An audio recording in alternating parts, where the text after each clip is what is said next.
Again, thank you for being at the Institute. We'll talk about losing one's country.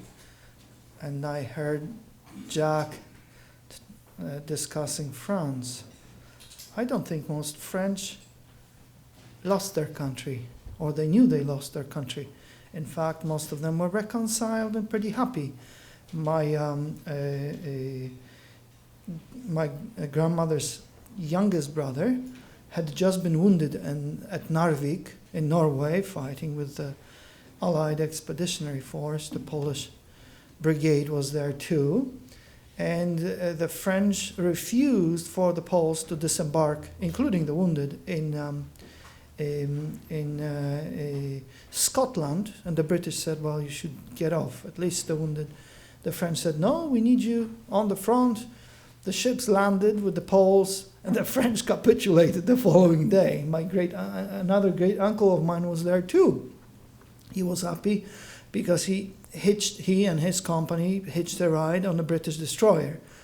It took him a long time to get to England because the British Navy caught a French submarine which wanted to surrender. So the British sort of lassoed it and towed it to Great Britain. So there were very, very few people in France who felt they lost their country. The communists, so much of the progressive left, was on standing orders from Moscow to sabotage the war effort because Stalin was Hitler's ally at that time. I'm sorry, I'm raining on your parade, Jack. I just thought I would introduce some comic relief before we spoke about serious things. So the only people who actually cared were the Poles, who were left behind, and the most of the reactionary French monarchists. They couldn't stand the Germans. The military, basically, except for oddballs like de Gaulle, reconciled themselves. The British repatriated a bunch of French who had been evacuated to England. So France really, for the most part, reconciled itself and thought it switched to a winning side. François Mitterrand was with Jeunesse Française, which was a sort of a hardcore pro-German youth organization. In late 1943, he decided to be a socialist and defected to the winning side yet again. France was at ease. My foster father, like the rest of the members of my family who had fought at Narvik, was dumped before the advancing German armies, and his battalion stole a train and raced to the south of France. They would stop to refuel. In each town they had to stop for supplies and fuel, each larger town. They would be denied assistance, so the Poles would say, okay, we'll stay and fight. And the French would immediately find coal and whatever supplies were needed to get rid of the Poles. Finally, his train was bombed, and the battalion split up into companies, then platoons, then squads. He was a cadet officer, squad leader. So with his squad, he made it to so-called unoccupied France. I wouldn't call it free France. It was Vichy France. He made it to unoccupied France, to the border, and at the border, he and his 4 friends were caught by the Germans. They were put on a cart with 2 German guards, sort of like a cart, 2-wheeled cart that took Jeanne d'Arc to be burned, to be delivered to a POW camp. But they jumped the guards, strangled them. There was no post-traumatic stress disorder in my home in California until he turned about 1991 or so, and then he started remembering this. So they were able to escape to Marseille. His best friend, a cadet officer who was not at Narvik with him, but he fought in France, with the Polish 1st Grenadier Division that eventually managed to cross into Switzerland. But his best friend, my uncle, step-uncle, Tadzio Ungar of New Jersey, late Tadzio Ungar, managed to escape from the disaster and also made it to Marseille. And my foster father and his buddies lived where? Who took him in? Whores, prostitutes. Nobody wanted to have anything to do with them but the prostitutes. So there was no end anytime. There were hard times at home in California. My foster mom would always bring up the brothel. Never mind, she was 1 year old at that time. My foster father was 20, so he said the only non-prostitutes in France were prostitutes. Those are the only people who helped. And I have other family stories where reactionary monarchists are on the same side as the hookers. Everybody else was, whatever. Or, yeah, great, let's have a national revolution under Hitler's guise. So losing a country, I hate to sound like Foucault or Derrida, may be relative for some. Not for me, but for some, yes. By the way, my step-uncle Thaddeus figured out a way to demobilize. They had no money, so they would go from one point to another in Vichy France, up and down the railroad line and demobilize and get paid. So they could have money to live on. Yes. Eventually they stole a yacht to sail to Gibraltar, but nobody knew how to sail and they hit a storm. So they were shipwrecked in Spain and put in a concentration camp. They were very furious because the Francoist forces accused them of being communists. And they were both, like all decent human beings, should be anti-Nazi and anti-communist. So they were really upset. Don't worry, my foster father made it out of the camp, arrived in Great Britain, fought in the 304 Royal Air Force's Polish wing, bombed U-boats, also no post-traumatic stress disorder. And he never had a very good opinion of the French. At any rate, in a way, I will continue talking about losing my country once and or twice and gaining it once, and it'll be related to the stories I have narrated, because I will invoke the personal in addition to the public. Losing a country physically does not translate automatically into losing a country mentally. And I will discuss this both on the personal and the public level. To lose a country means that it ceases to be yours. That's what it means. It also usually indicates that culture and civilization either depart radically from the cherished original, perhaps ideal, essence, or abandons it altogether. The country thus transforms itself or is transformed radically, so radically that it ceases to be ours. It's no longer ours. We can't recognize it. That's what losing a country means.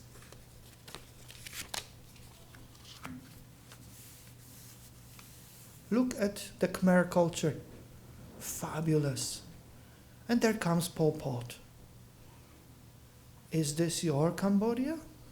Not anymore. Old people in my family, Germans, we have German relatives.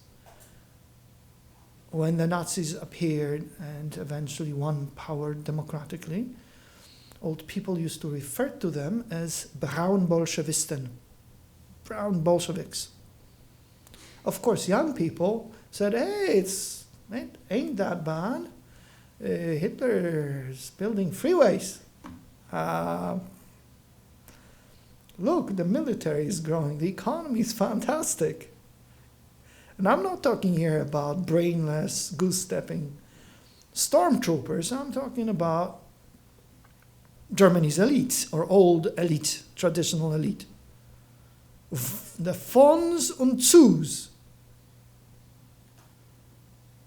Now, some of them, who are our relatives, eventually put a bomb to blow Hitler up, I say 15 years too late. They should have listened to their grandparents, who knew exactly what was going on, who did not differentiate between the Bolsheviks and the Nazis. But you know, old people just mumble and bother everybody. When something this dramatic is happening, most of us don't recognize that this is indeed what's going on, that we are losing our country. So, to frame my story better, I'd like to tell you about Poland's history.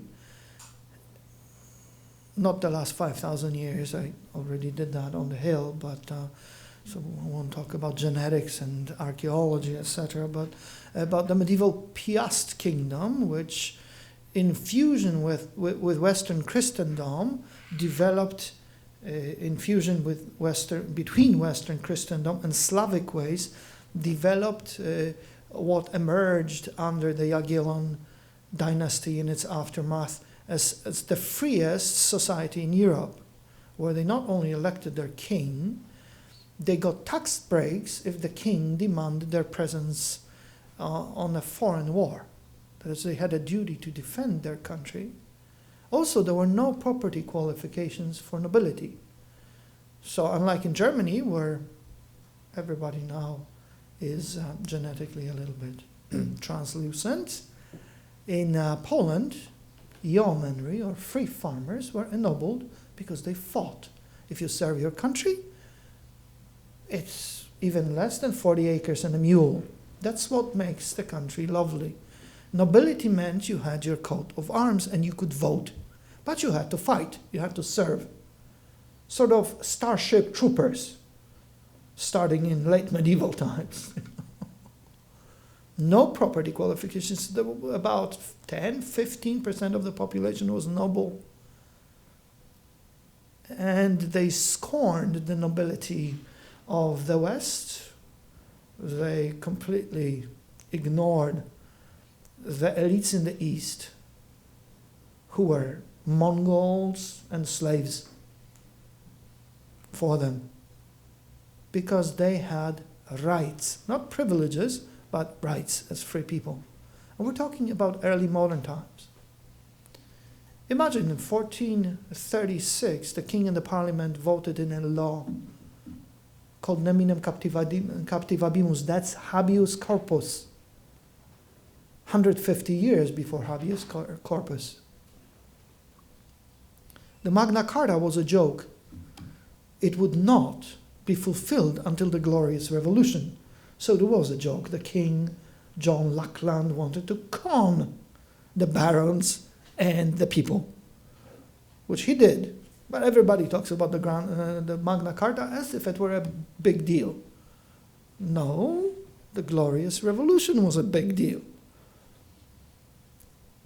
Meanwhile, in the center of Europe, in what became the Jagiellonian dynasty's Commonwealth, Respublika, they call themselves, with elective kings and two-chamber parliament and checks and balances, they not only enjoyed Neminem Captivabimus, they had a little constitution called, in 1505, Nihil Novi.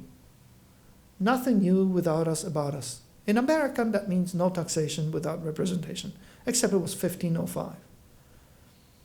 Incidentally, the franchise of 10 to 15% of the population was not matched anywhere in the world until Jacksonian democracy. The Brits came next in the 1830s Reform Acts. So in early modern Europe, in the middle, you had the United States of America. In 1573, upon hearing that Catholic fanatics massacred Protestants in Paris, the parliament in Warsaw voted in a new law called Confederation of Warsaw, which guaranteed freedom of religion not just to mainline Protestants, Calvinists, and Lutherans, but also to the so-called sects, including the anti-Trinitarian sects, the Brethren, or Socinians they call themselves. They were indigenous. Now in Western Europe there was a mandatory death penalty for rebaptizers. Not in the Commonwealth. While at it, the Confederation of Warsaw of 1573, the new law, guaranteed freedom of religion to Jews and Muslims. And they weren't joking. If you go to the Knesset, there's a picture on the wall, the Council of Four Lands. That's the first Jewish parliament. The Jews, Tatars, who were Muslims, Presbyterian Scots and Armenians had autonomy in the Commonwealth. That is, they had their own assemblies. Now, does that remind you about anything aside from the United States of America? I don't think so. Except that was in the 16th century. And it continued in a similar vein until the destruction of the Commonwealth. One of the factors contributing to the destruction was a constitutional device in the parliament called liberum veto. I freely disallow. Any deputy could stand up and interrupt the deliberations and lawmaking by shouting, liberum veto, I freely disallow. The device has ancient roots from early medieval Poland, where at local assemblies and dietines, a minority of one was allowed to register its displeasure. It is extremely suicidal, but for about 300 years, nobody abused it. Later, what Americans call big corporations, that is magnates, aristocrats, domestically, and foreign powers, would bribe deputies. For instance, if the parliament was deliberating the same about the increase of the size of the Polish army, the Prussians or the Muscovites would bribe a corrupt deputy to implode the parliament, shout liberum veto. Previously, the custom had been that if you disagreed with something that the parliament was about to enact, you shouted liberum veto, the deputies would adjourn, hammer out a compromise. Dude, what's your problem? They would hammer out a compromise and return to deliberations, and everything would proceed smoothly. From the second half of the 17th century, that was no longer the case. Do you know any other stupid country that allows foreign lobbies in its capital? Why do you think they're Polish jokes? In 200 years, we'll have American jokes. We are not the evil empire, we're the stupid empire. We're doing exactly what Poland used to do. Exactly everything. Including allowing liberty to turn into license, including allowing minorities to tyrannize us, minority of one. Yes, because there must be the mean, as Aristotle taught. Everything should be in the middle. In moderation, then you can have what the Commonwealth of Poland and Lithuania, dominating the intermarium, the land between the Black and Baltic and Adriatic seas, what they had for about 300 years. How old is the United States? Well, I think we're getting to that point where we will have to rethink our business. It'll be of interest for you to know that the founding fathers of the Commonwealth, the nobility, and the burghers who participated and others, used to deliberate in Latin in the parliament because they modeled themselves upon the only thing they knew from history, which means the Roman Republic. You know what the founding fathers of the United States read? They went back to the Republican roots, Rome, before Athens. Yeah, they read Enlightenment people, and Locke, etc. But no, Rome. That's what the Commonwealth did too. Fortunately, the mighty powers of Mexico and Canada don't compare to the predatory neighbors called Russia, Prussia, and Austria. Once the Commonwealth degenerated, its internal problems became exacerbated by its own folly of allowing to turn liberty into license. The predatory neighbors pounced. First they fueled the internal anarchy of Poland, and then they sent in the troops. It went on for about 100 years. Finally, in 3 partitions, the Commonwealth of Poland-Lithuania was destroyed. But guess what lingered? Memory of freedom. That is what sustained us, my family in particular.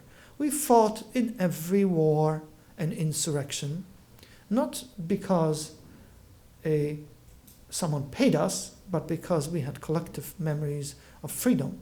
Also, whatever you want to say against the Tsar or the Kaiser, both of them actually, the Habsburgs and the Hohenzollerns, and the Third Romanovs, those people, for the most part, respected private property. That is, if you did not rebel openly, they left you alone. And you could do on your estate whatever you wanted on your farm. Yeah, eventually they'll try to Germanize you or Russify you, things that the Japanese would copy from them and impose on Korea. But in general, if you minded your own business, you could bring up your kids in your faith. They would be discriminated against, sure. They wouldn't have opportunities that others would in most cases, except eventually in the Habsburg Empire. But you had your private property, so you could do what you wanted. Also, please do not apply anachronistically the totalitarian paradigm. There was a kid who was sent to Siberia with his parents because his parents participated in a conspiracy to free Poland from Russia. His name was Józef Apolloniusz Nałęcz-Korzeniowski. You know him as Joseph Conrad. So the mom's brother petitioned the Tsar and said, the kid never did anything to you. He's only 15. Does he have to be in Siberia with the parents? Sure, the parents were rebels. I get it, you get to punish them. But what about the kid? In fact, I have a scholarship lined up for him to send him to Switzerland. And Joseph Conrad went to Switzerland. Hence, you know him as Joseph Conrad. Imagine anything like this under Hitler or Stalin, people who hated private property, because private property translates into freedom. That's why it was vouchsafed in the Commonwealth. So there were long periods of hard work under the 3 empires. Mentality changed to a point where if the Tsar confiscates us, then what do? Well, we become intelligentsia. So in not just my family, but in other families too, eventually those who survived or those who returned from Siberia didn't perish on the battlefield or were not hanged, turned from farmers into intelligentsia. So, including the women, doctors, architects, lawyers, free professions. Why? Because the evil ones can't take away what's in your brain. Capita is the word from which the word capitalism derives. Capitalism, ladies and gentlemen, ladies and gentlemen, is not about the money, it's about the head. Education is the most important. unless they put a bullet in my head, they can't take it away. It's with us. That is the most valuable gift you can receive.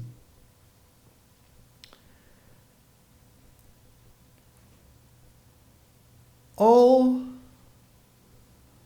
the memories of the old Commonwealth,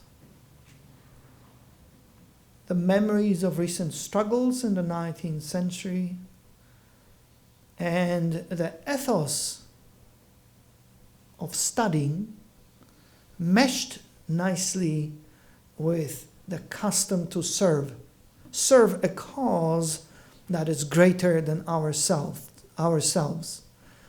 Some Poles, many actually, of the elite, and by this I don't mean the moneyed people, I mean the elite of service, believed in something called for your freedom and ours. So you could find them anywhere, from Cuba to Kamchatka.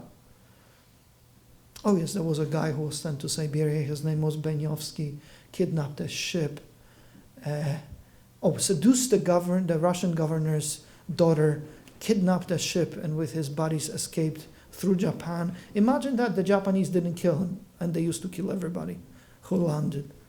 But they let him land, replenish, and he sailed to Madagascar, which he freed from the French domination. Why? Well, because the Count Benyovsky took himself seriously. Have you ever asked yourselves why the founder of West Point, chief engineer, U.S. Continental Army, Thaddeus Kościuszko, came here? What about Kazimierz Pulaski, the founder of U.S. Cavalry? They didn't come job hunting. They were just whacked.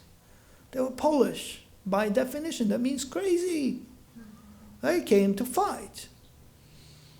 Yes, the first breakthrough was the Battle of Saratoga, and that's Kościuszko. General Gates said he was the engineer of our victory. The first serious victory of the Continental Army, because Washington made a miracle. He made the Americans survive. But this was the first serious breakthrough. And you know about General Pulaski, the founder of U.S. Cavalry, madder than the Mad Hatter himself. When the colonial militia broke at Brandywine, it was an ominous date, September 11th. General Washington was left exposed and the redcoats were advancing. What did Pulaski do? Oh, the only, according to him, logical thing that the Polish cavalry would perform, as always, attacked head on, and the redcoats freaked out. They saved Washington, who was about to die. People like this were not looking for money or titles. They already had titles. They already had been accomplished. Pulaski had fought in the 1769-1772 insurrection against the Russians, the Bar Confederacy. Kościuszko had fought in the war for independence. And what? They came because they believe America was the same. I'm bringing this up not to tickle your curiosity and make you read about that, but because I'm showing you the degree of compatibility, and this is a personal angle, between the old Commonwealth and what is known in the world as the Polish spirit and the United States of America, its founding, its principles. One time, a special forces officer came to me, a Muslim, because his dad was an officer of the Shah, fought in Vietnam, and eventually came to the United States in some exchange program and never returned because of the Khomeini revolution. And he said, "Oh my God, I just found out about the Polish Tatars. They've been in Poland for what, 600 years? Yeah, they're Polish. They're just Muslim. They have fought in every war, insurrection, you name it. Never any problem with them? Well, one time 2 regiments deserted, offended at not being paid on time because, of course, the parliament, as always, forgot to vote. That's a nature of democracy, even noble democracy. That's what happens. And then they redefected because the Ottoman Turks had treated them like slaves. And they were nobility, so they could vote. They had no idea what the heck was going on. So yes, there was one serious problem, one time in the 17th century. Okay, so that's, again, the personal. Eventually, a war came that everybody in the Polish service elite had prayed for, World War I. Horrific. But it led to the implosion of 3 empires and their destruction. The Poles emerged from the ashes after 123 years, restitched their state with significant American help, not only kumbaya progressive declarations of President Wilson about national self-determination, but also significantly a huge contingent of 25,000, including 25,000 Americans of Polish descent, who showed up in Poland to fight in 1990. They were a part of the American Expeditionary Force informally. It was totally unprecedented. President Wilson violated the U.S. Constitution and all standing laws to allow the Poles or American Poles to recruit. But they had to go to Canada. That is, their recruitment offices were here. About 60,000 volunteered. 60,000 volunteered. About 25,000 went ended up fighting. They went in 1916, 1917. So even before America joined the war. And the second most important clincher, which was a contribution of the United States, came from American pilots. One of them showed up in Poland with the Hoover Relief Mission. And President Hoover should have a monument in every single town in Europe. Because he and his people and the people of the United States who bankrolled it are the reasons why everybody didn't die of starvation. First in Western Europe, starting with Belgium, then everywhere else, including Poland. They even went to Bolshevik Russia, where it was, let me put it this way, very hard to operate. But they saved the lives of untold millions. But going back to military factors, one of Hoover's officers bumped into Polish officers, made friends with them, and they said, "Guy, we need pilots." So Miriam Cooper went back to France, talked to his friends who were bored because they were going to be shipped back home. And they all hopped on a train, went to Poland, volunteered for the Polish Air Force. You all know the story, right? Polish American pilots, no? No, the Kościuszko squadron? Why do you think we have the Kościuszko check? Not only because of chief engineer Thaddeus Kościuszko Continental Army, but also because of the American pilots. When Cooper returned home, he became a Hollywood producer. His most famous movie is King Kong.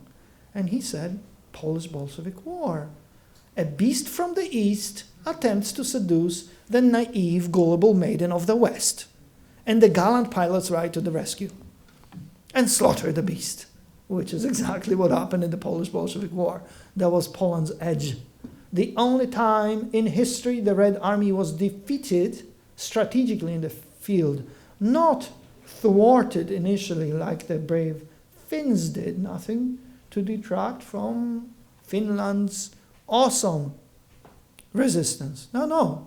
The Soviets were defeated strategically and they sued for peace in Poland. And American pilots, American Poles in the infantry made a contribution, serious contribution. See, I knew stories about those wars. They were mostly banned in communist Poland, but I was told those stories by the survivors who remember. Then there came the unglorious interwar period where the Poles attempted to put the Humpty Dumpty of the Commonwealth back together. Had there been more time, the effort would have been much more successful, but 20 years is nothing. 20 years were followed with a friendship between Hitler and Stalin. They colluded to put the war on fire. Why? Oh, it's very easy. In 1918, General John Pershing said, "We take Berlin, or the Germans won't know that they lost the war." But the liberals, led by David Lloyd George, said, "Oh, kumbaya, no, the Germans are going to surrender, and they're suing for peace, so let's be kumbaya, hold hands, because we don't want to lose 100,000 people, because that's what it would have taken to continue the breakthrough the Americans and other allied, under American leadership, achieved on the Western Front. By no means should we pursue the enemy, crush him, crush his will to resist, and have a victory parade in Berlin. So we didn't do it because of the liberals. And guess what happened? Within 3 months, the Germans came up with a fabulous fairy tale. You see, we, Germany, were next to Paris and next to Moscow. But then the Jews and the Freemasons stabbed us in the back. Never mind, it was General Pershing and the American Expeditionary Force who led the charge, broke through the front and surged into German-occupied territory. No, it was the Jews and Freemasons. So, we would like to thank here David Lloyd George and his liberals for the Holocaust and World War II, because the Germans refused to acknowledge that they got their ass kicked. They got their butt kicked. And you were never defeated until you acknowledge that you're defeated. So it took World War II, another horror story. Poland lost 11 million people because there were about 20 million left. And before World War II, there have been about 30-something. We don't know precisely because the census was supposed to have taken place in 1940. About 3 million, maybe over 3 million, were Polish Jews. 3 million, about 3 million dead were Polish Christians, and the rest were just missing, displaced, deported. It's very hard to keep statistics under fire. Just a horror story. With the Jews, it was extraordinary terror. Essentially, everybody was slated to die. With the Christian Poles, it was ordinary terror. So the idea was first to murder the Polish elite, broadly understood. Anybody who showed any leadership potential. So if you build an irrigation ditch in your village, you should die.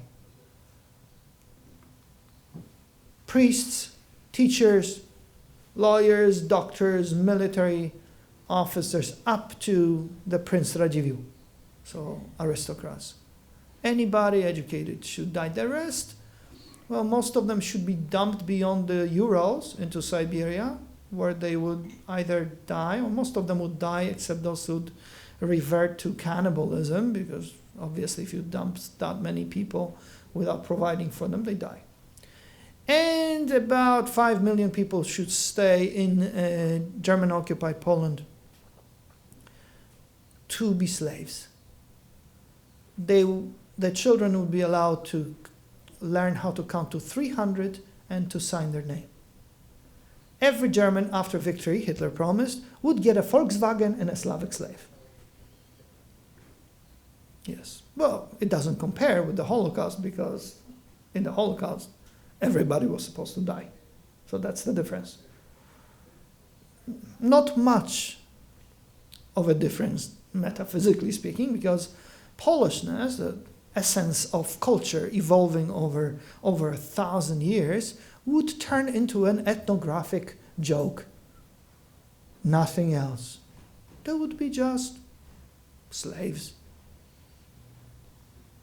Carefully selected to eliminate all who had ever served or were taught about the ethos of service.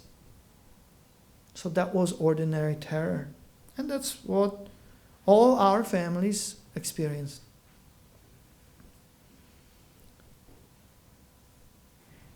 The Soviets did essentially the same thing, except they did not want to invoke the Übermensch, the Superman who would rule. Instead, they called this construct Homo Sovieticus, a Soviet man, which would be essentially the same. Everybody who served was to be exterminated. Some of them were in the Katyn forest, for instance. In a series of massacres, about 28,000 of Poland's intelligentsia was killed. In the Soviet zone, similar shootings were going on simultaneously on the Nazi side of partitioned Poland. Gruesome stuff. Social engineering through murder.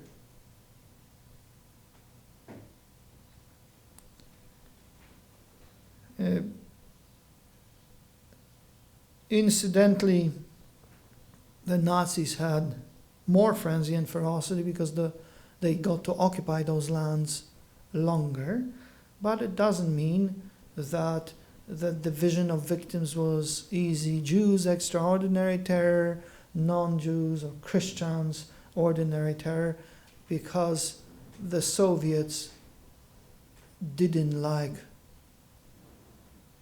the traditional Jewish elites or Jewish institutions or structures either. I always ask, who killed the chief rabbi of the Polish army? His name was Baruch Steinberg, the NKVD, who was shot together with my great uncle, Lieutenant Kazimierz Simeon Chodakiewicz, in the Katyn forest. Who killed the chief rabbi of Warsaw? Well, he died in the Gulag. And so did about 100,000 Polish Jews. That is glossed over because of the enormity of the Holocaust, but I don't think we should be silent about it. Yet, until this very day, you go to the Holocaust Museum, the Red Army is the army of liberation. Like Stalin gave a damn about Jews. He was just advancing west. If he bumped into anybody who happened to be in a concentration camp and his armies overran a concentration camp, then sure, by all means. But the question is, were the Jews free to restart their life? No. Did they get their property back? Yeah. So, from 1945 until the last Soviet trooper left Poland on September 17th, 1993, Poland was under the Soviet occupation.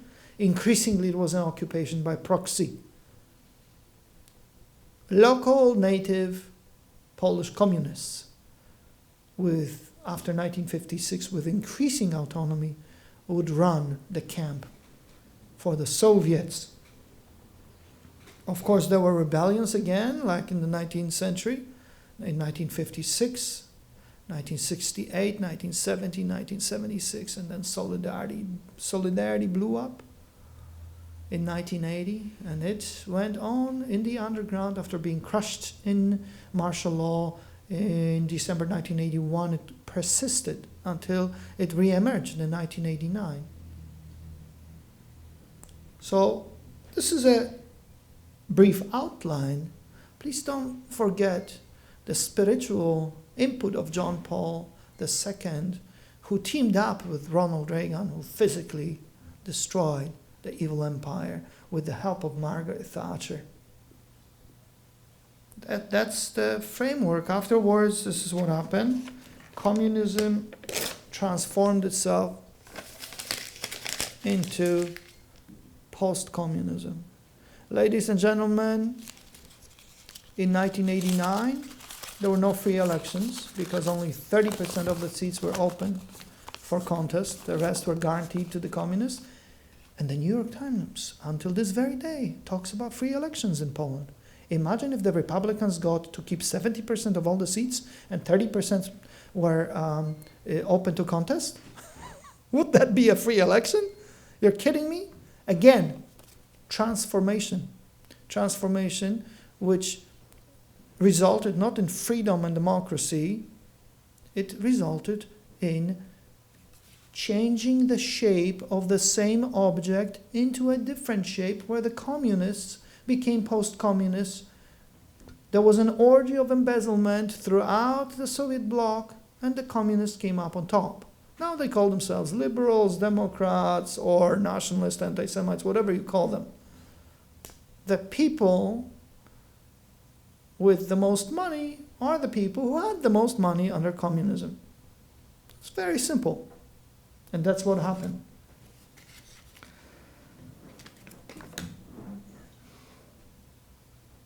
Okay, so why losing my country twice? Well, and gaining it once. Gaining it once is very easy. I turned 17.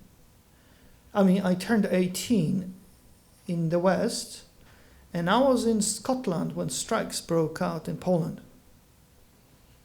I decided to go back, and I went back on September 1st, 1980 to Poland because I thought there would be an anti-communist insurrection and we'd get to fight. Yeah, boys are stupid. Later, I volunteered for Afghanistan. I was already in college in California. Ronald Reagan got me out in 82, September 82, from Poland. Oh, nothing spectacular, just bribes, and connections. Oh yeah, he got me out. That was thanks to U.S. Embassy and help of the United States of America. My father was in jail for solidarity. So my family didn't come. I came to friends, pre-World War II friends of my family, my foster parents in California.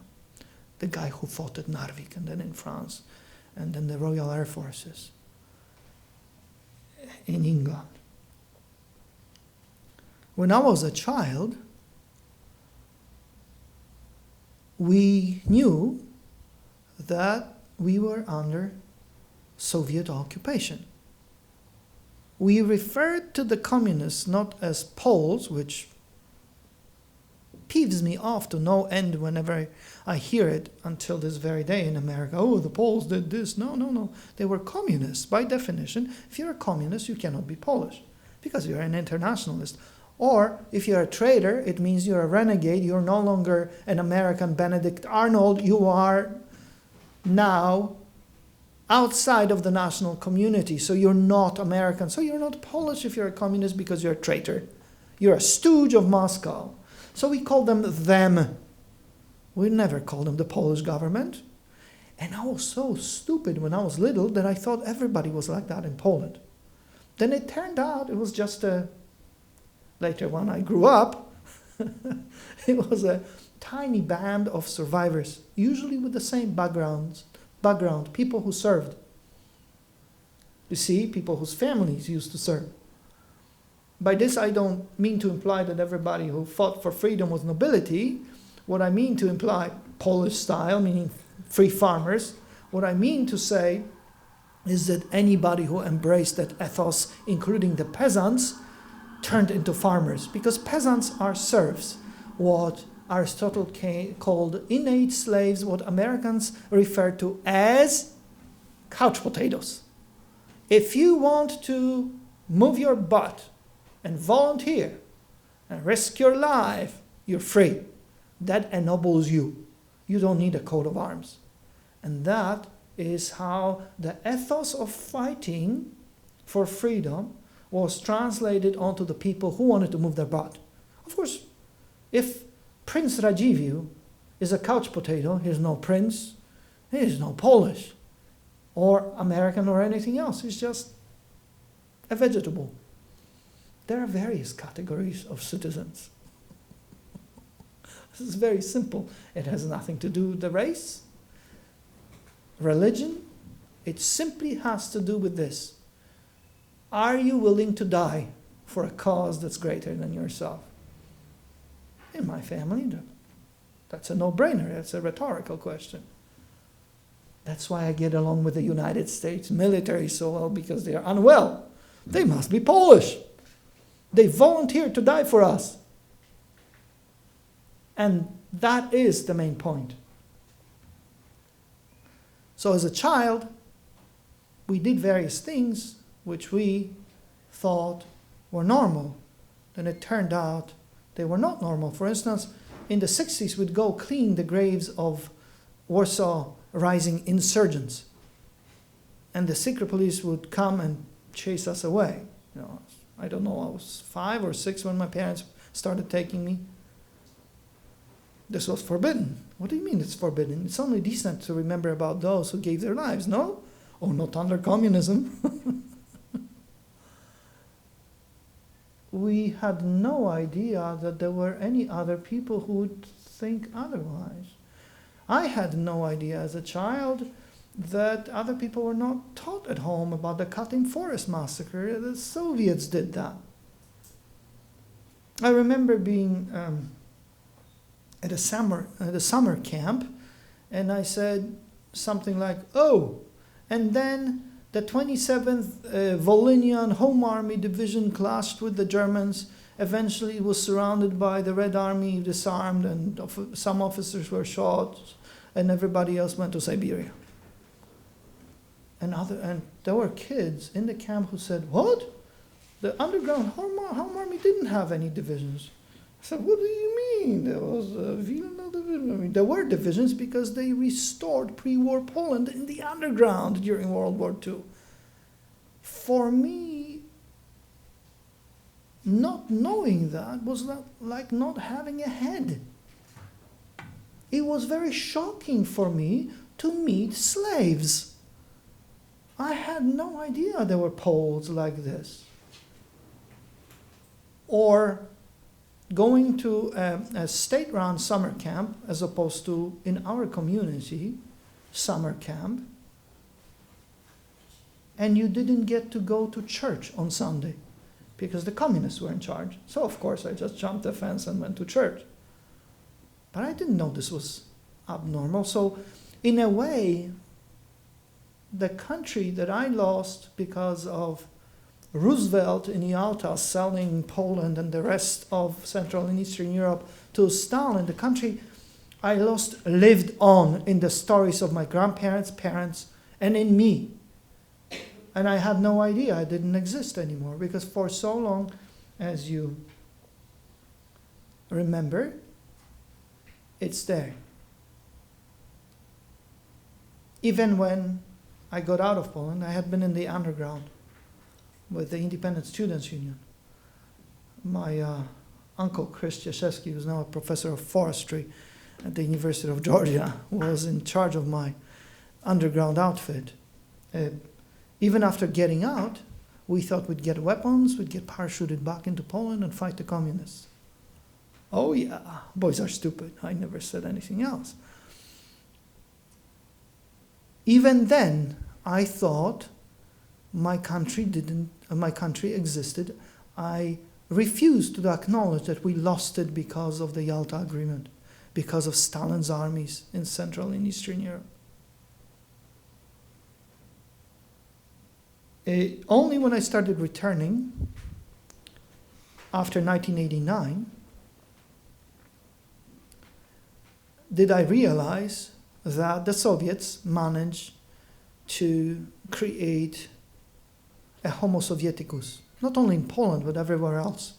Not exactly a Soviet man the way the Soviets wanted it, the Soviet man to be, but a Soviet man that negates the continuity of tradition for 1,000 years, of culture, of freedom. People who are scared until this very day because the memories of terror linger on. People who don't behave the way that I and my family and friends recognize as Polish. This was the hardest blow after 1989, going back there and trying to help.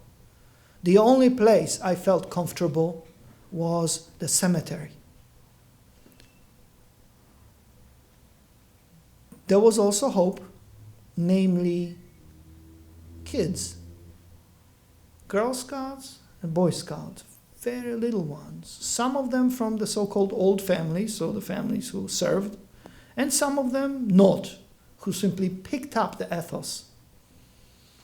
But all around there was an orgy of embezzlement, I'll remind you, and cynicism, plus one of the most corrosive things. 40 years of slavery, 40 years of slave drivers, and no punishment to anybody. No property restitution. The communists took banks, industrial enterprises. They're now billionaires, some of them. And what about us? What about 40 acres and a mule, or any decency? Oh no.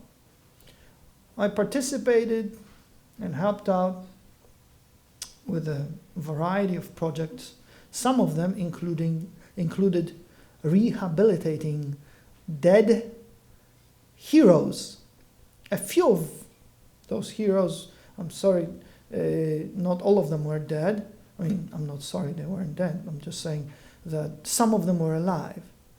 And they had served long sentences. Some of them had been in Auschwitz or Ravensbrück or somewhere in Nazi camps. They had fought the Nazis, then the communists, ended up in communist jails. So they wanted their sentences clear. The post-communist judges called it rehabilitation. Freedom fighters didn't need any rehabilitation. They needed an apology or just erasure of unjust sentences by the occupying force. Imagine a situation where there was a trial of a secret police major. He had beaten to death a friend's uncle, and we found documents because he thought if he destroyed 15 copies, that was enough. But copy number 16 of his description of the murder during interrogation of an underground editor in 1946, All Polish Youth editor, Tadeusz Łabęcki, Major Humer decided that there was no evidence, but someone had misfiled one of the copies, one of the reports. So he was put on trial. Imagine a post-communist court with post-communist judges in sympathy with the secret policeman, jeering at two insurgent women who survived. 2 second lieutenants, Maria Chatowska and Ruta Czaplińska. And the secret policeman, while the woman was testifying, one of the women was testifying, she said, this was Mrs. Czaplińska, she said, Humer put me on a table, a second guy stood on my chest, 4 guys were holding my legs and hands, and Humer hit me in the crotch with a lead tip whip. And the secret police major looked at her and said, "You fucking whore." And the judges were, of course the judges were the children of the secret police. What else did you expect? Okay, that was killing my country. That was me losing my country and going to the cemetery to look at the names and the graves. Day in and day out, and to add an insult to injury, in 1994, the Soviets, Polish-speaking Soviets, elected a communist secret police snitch, Aleksander Kwaśniewski, as Poland's president, now in free elections. Why? Well, had Germany not been denazified by us, the Nazis had been kept in place with their money, propaganda, and power, who do you think would be elected 5 years after the war? This is just natural.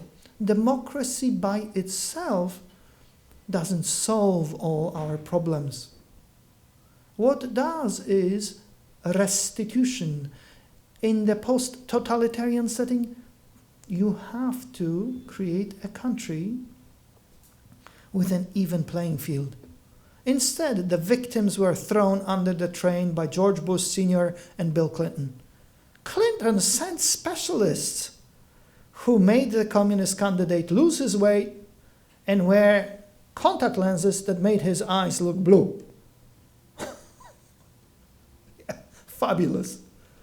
Yes, we are the stupid empire, we're not the evil empire. But as you know, no justice, no peace. The more justice there is, the more you can reclaim the country. Me, I'm happy. I've been happy since September 1982 when I arrived in California. I basically discovered that what we used to have in the old Commonwealth and in my family is in America. What I've been trying to do is, after losing my country physically and then mentally, I've been trying to, old country, to restore some of America now back to Poland. That's basically what I've been doing. And just to conclude, I'd like you to ponder a couple of propositions. Number one, Edmund Burke said, "To love my country, it must be lovely." Are you going to love Pol Pot's Cambodia just because you're Khmer? Are you going to love Germany when it turns into the Third Reich? Are you going to love Russia when it turns into the Soviet Union? Well, for many people, including of the old elites, was yeah, because they lived by another adage, not by Edmund Burke's. They lived by the adage that admonished them, my country, right or wrong? Well, I'm sorry, when it's wrong, is it still my country? Yes? Yes? And here is another thing to ponder. Marshal Józef Piłsudski, a socialist of Poland and one of military fighters, independence leaders, said to be defeated but not to surrender is victory. And that's what we lived by under the communist occupation. It's freedom that renders this difficult, because you win and the victory is hollow if there is no justice. And justice is restitution, punishment of the wicked, like the Nuremberg trial. None of the communist countries, none of them has had a Nuremberg. There hasn't been the time of reckoning. What you see, for instance, in Hungary and Poland now, those are very awkward attempts to achieve some kind of closure on the period.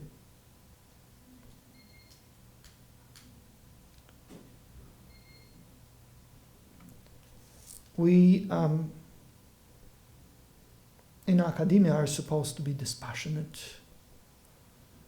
But as someone said, it's people who make history, not history that makes people.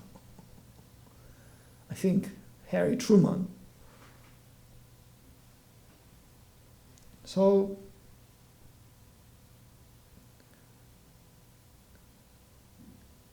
certain lessons from this are universal. They are universal because they can obtain at any place. Really? You really want to have a place like this? Or do you want to have a lovely place? And what makes you loyal? What makes you loyal is a set of rules that we would like to see as immutable. A set of rules of decency, love, fairness, beauty, and the truth. That is what made the reactionary French monarchists loathe the crowds. Les Boches, they call them. And they didn't care that Marshal Pétain promised national rejuvenation, getting rid of communists and making everything hunky-dory for France again. In other words, reversing the revolution in France. They didn't care. They, of course, identify with some of the sentiments, but how can you be a conservative Catholic monarchist and agree to the Nazis? Well, you can't, just like you can't agree to the communists. They are antithetical to what a free people stand for. Thank you very much. Thank you. If you have any questions, I don't know. Yeah, go ahead. My name is Matthew Peoria. Coming forward to present day, what's your feelings on the United States? The troop presence in Poland? Oh. Should it increase or? Well, when I was a child, we had a joke. How do you free Poland from the Soviets? Oh, it's easy. Proclaim a war against the United States and surrender the following day. The Americans will come occupy us. So in our milieu, there has long been a sentiment which, after 1989, emerged first very bashfully because the post-communist elites, various leftists and liberals, disparaged it, was that the only guarantee of Poland's freedom is America's presence. Why? Because America is the most benevolent of all imperialists. Would you rather be under the boot of Moscow, Berlin, or Washington, D.C.? Of course, the stupid party. Not the evil one. This is as simple as that. That's what it boils down to. Eventually, a large chunk of public opinion has been convinced. And the Poles, many Poles, look forward to America's commitment. They don't understand incrementalism. They would like forge Trump overnight. That can only happen if America fights a war, wins it, and stays, like in Korea.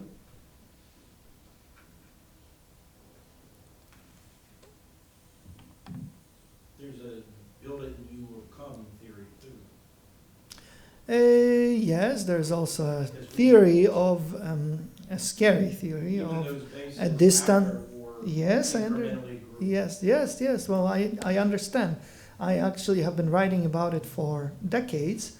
If you look at Estonia, we fly a company from Italy on a rotational basis. So the Estonians start getting annoyed because once one company leaves, another arrives. They always have to welcome them. Yes, that's the point. Meaning when one company leaves, it gets on the same plane on which a new company has just arrived, which means they are permanent. What we don't have is families. There are no better hostages than families. Ask the South Koreans, or even Okinawans who protest so much against American presence. This is a tripwire.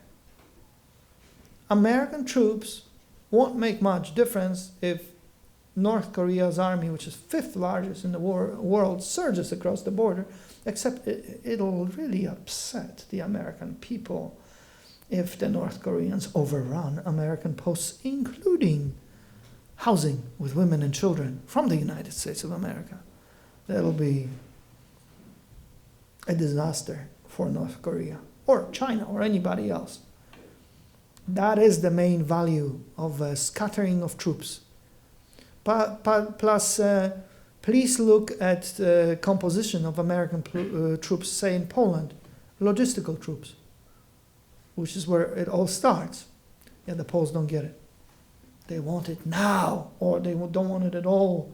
Maybe it'll provoke a nuclear war. Well, NATO's expansion has been extremely successful because Putin hasn't invaded.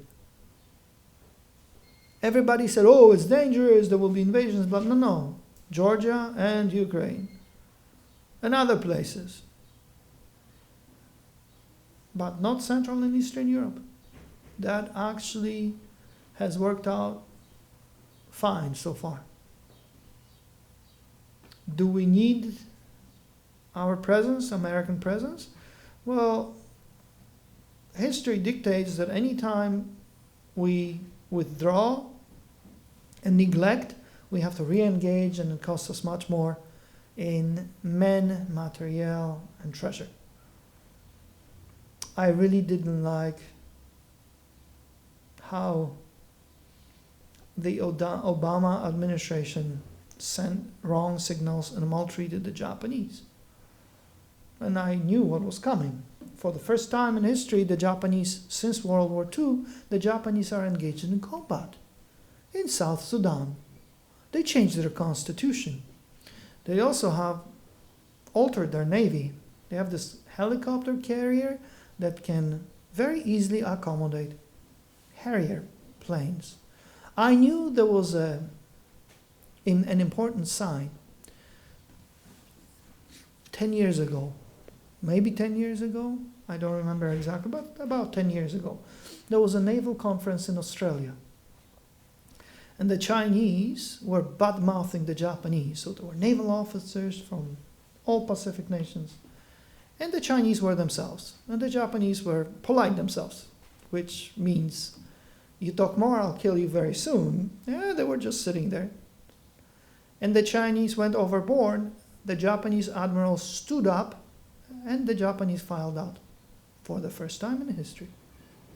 They had been very polite and passive. They appeared passive. Oh, please don't upset the Japanese. I have this vision, not only of a camcorder, but I have a vision of the drones that Japan has acquired from us and improved it vastly. So I have a vision of 3 million drones, nuclear-tipped, flying into China. The Indians don't have anything to worry about, because Japan can do it. If it gets very worried about various shenanigans, it can, because that's what the Japanese have been doing. I have Japanese family through marriage, so I know more than all you round eyes know. Oh yeah. Don't mess with the Japanese. I'm glad they're on our side. We gave them nuclear material. Back when Mao was acting up in the 60s, they still have it.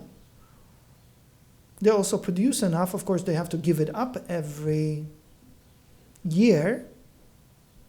But maybe the Brits, who usually pick it up and deliver it for storage, won't show up, and the Japanese will have the wherewithal to take care of China. But do we want it to be that way? Of course not. But I'm just saying, keep that in mind. Yes, sir. Speaking of balance of power in the Asia Pacific, I'm referring to China. Right. So you think Japan should go nuclear? Within the next so long as it 3 can. to 5 years, maybe? Obama is no longer president.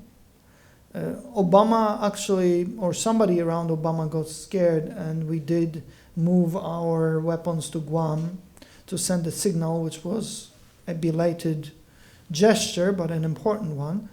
I don't think anybody should go necessarily nuclear among our allies, so long as the United States can be relied upon.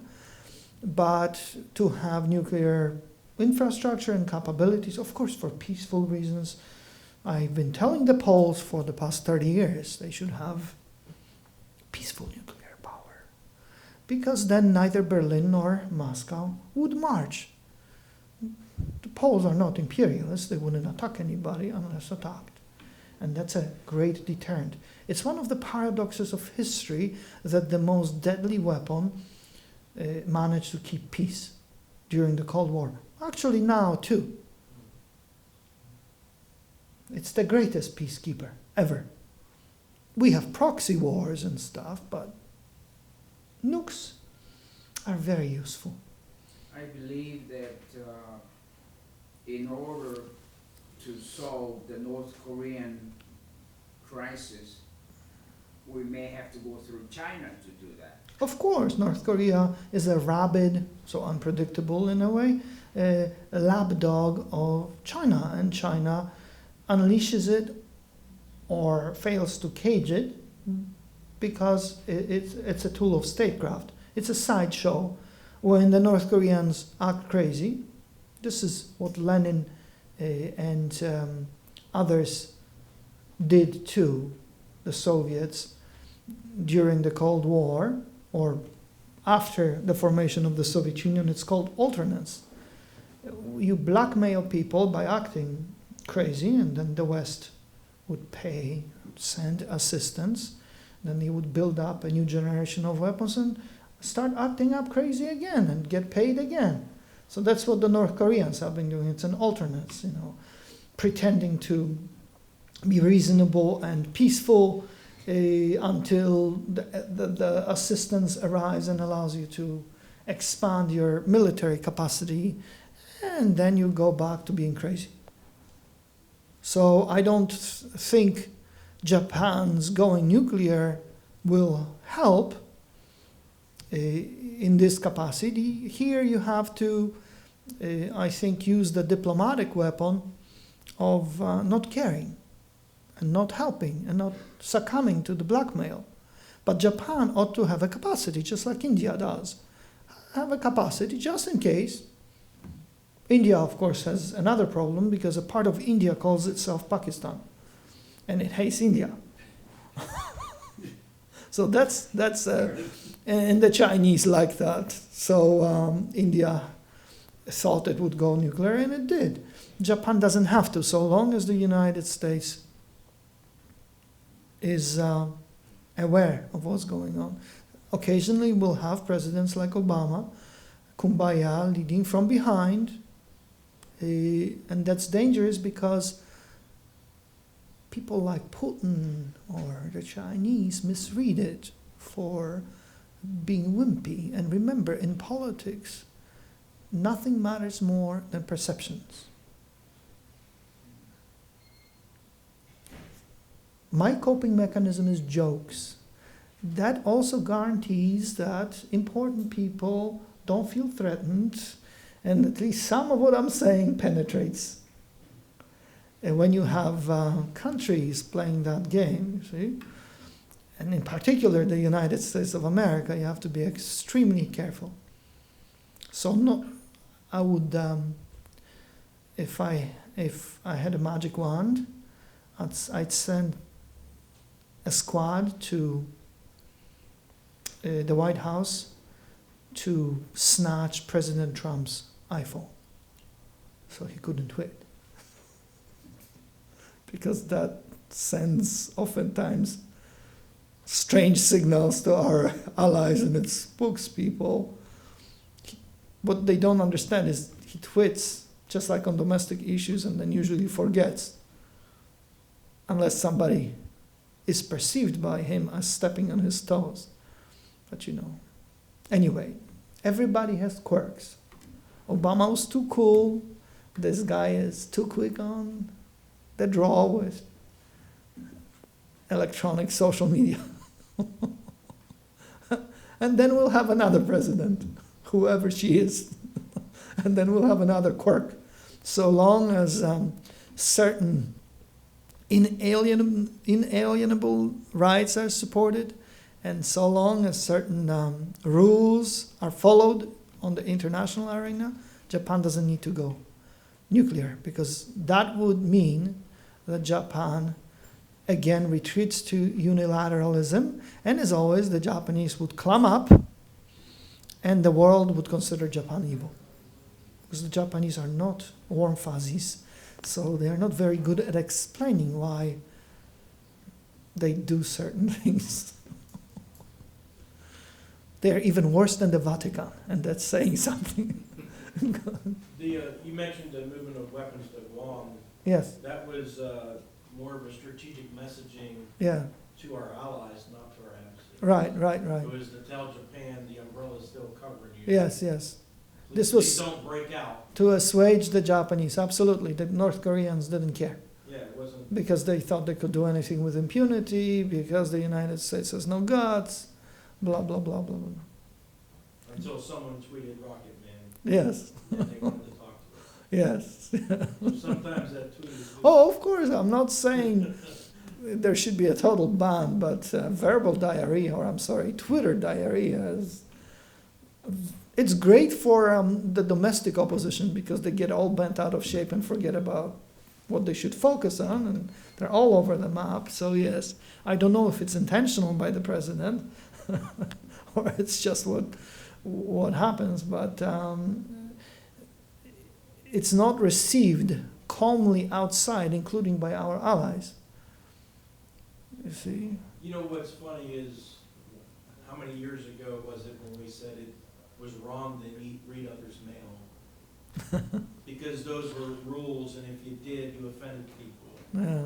So times change and methods change, and before long, the Twitter thing will be a foregone norm, and we'll be on to something else. Yeah, of course. Anyway, thank you very much for your patience. Thank you.